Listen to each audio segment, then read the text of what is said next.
ಆತ್ಮೀಯ ವಿದ್ಯಾರ್ಥಿ ಮಿತ್ರರೇ, ಬೀಜಗಣಿತದ ಮೇಲೆ ಯಾವ ರೀತಿಯಾಗಿ ಪ್ರಶ್ನೆಗಳು ಬರ್ತಾವ ನಾವು ನೋಡೋಣ. ಬೀಜಗಣಿತ ಸಂಕಲನ 2b + 3b ಇರ್ತೈತಿ. ಇದನ್ನು ಚರಾಕ್ಷರ ಏನೈತಿ ಒಂದೇ ಐತಿ, ಹಿಂಗೆ ಇದು ಸಜಾತಿ ಐತಿ. 2b + 3b = 5b. 2c² + 3c², ಇದು ಚರಾಕ್ಷರ ಒಂದೇ ಐತಿ, ಘಾತಾಂಕ ಒಂದೇ ಐತಿ. ಈ ಇರೋದ್ರಿಂದ ಇದು ಏನಾಯ್ತಪ್ಪ ಸಜಾತಿ. ಯಾವಾಗಲೂ ಸಂಕಲನ ಮಾಡಲಿ ಅಥವಾ ವ್ಯವಕಲನ ಮಾಡಲಿ ಸಜಾತಿನೇ ಮಾಡಕ್ಕೆ ಬರ್ತೈತಿ. ಹೀಗಾಗಿ 2c² + 3c² ಆಗ್ತೈತಿ 15c². 5mn + 2b + 15mn ಐತಿ. ಹೀಗಾಗಿ ಇದು ಸಜಾತಿ ಐತಿ. ಏನ 2b ಅನ್ನೋದು ವಿಜಾತಿ ಆಗ್ತೈತಿ. ಹೀಗಾಗಿ ನಾವು ಎರಡು ಕೂಡಿಸ್ಕೊಂಡು ಇದನ್ನ ಅದೇ ರೀತಿ ಇಟ್ಕೊಳ್ಳೋಣ. 20mn + 2b ವಿಜಾತಿ ಇರೋದ್ರಿಂದ ಇದನ್ನು ಅದೇ ರೀತಿಯಾಗಿ ಇಟ್ಬಿಡಬೇಕು. 16b² + 4b² + b² + 5b³ ಐತಿ. ಈ ಮೂರು ಸಜಾತಿ ಅದಾವ, ಕೂಡಿಸ್ಕೊಳ್ಳೋಣ. 16 4 20. ಇಲ್ಲಿ ಏನೋ ಒಂದು ಇದೇ ಇರ್ತೈತಿ.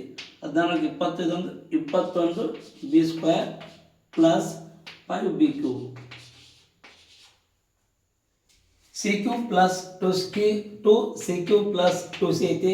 ಇವೆರಡು ಸಜಾತಿ, ಇದು ವಿಜಾತಿ.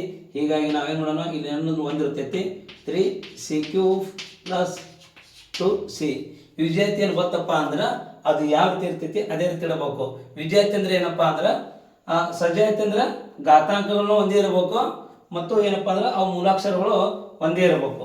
10xyz + 2x²y.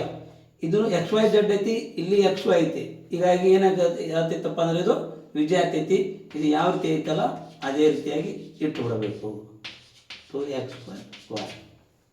2mn + 5mn² ಐತಿ. ಇಲ್ಲಿ ಘಾತಾಂಕ ಬಂದಿಲ್ಲ, ಇದು ಘಾತಾಂಕ ಬಂದೈತಿ m². ಹೀಗಾಗಿ ಇದು ವಿಜಾತಿ ಐತಿ. ಅದೇ ರೀತಿಯಾಗಿ ಇಟ್ಬಿಡೋಣ 5mn². ಈಗ 70 + 3t + 4t ಐತಿ.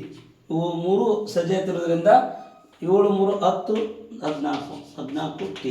ಈ ರೀತಿಯಾಗಿ ಬೀಜಗಣಿತ ಸಂಕಲನ ಮೇಲೆ ನಿಮ್ಮ ಸೈನಿಕ ಪರೀಕ್ಷೆ ಮತ್ತು ಮಿಲಿಟರಿ ಶಾಲೆ ಪರೀಕ್ಷೆಯಲ್ಲಿ ಈ ರೀತಿಯಾಗಿ ಅಂಕಗಳು ಬರ್ತಾವ. ಪ್ರಿಯ ವಿದ್ಯಾರ್ಥಿ ಮಿತ್ರಗಳೇ, ಈ ರೀತಿಯಾಗಿ ಪ್ರಾಕ್ಟೀಸ್ ಮಾಡಬೇಕು. ಧನ್ಯವಾದಗಳು.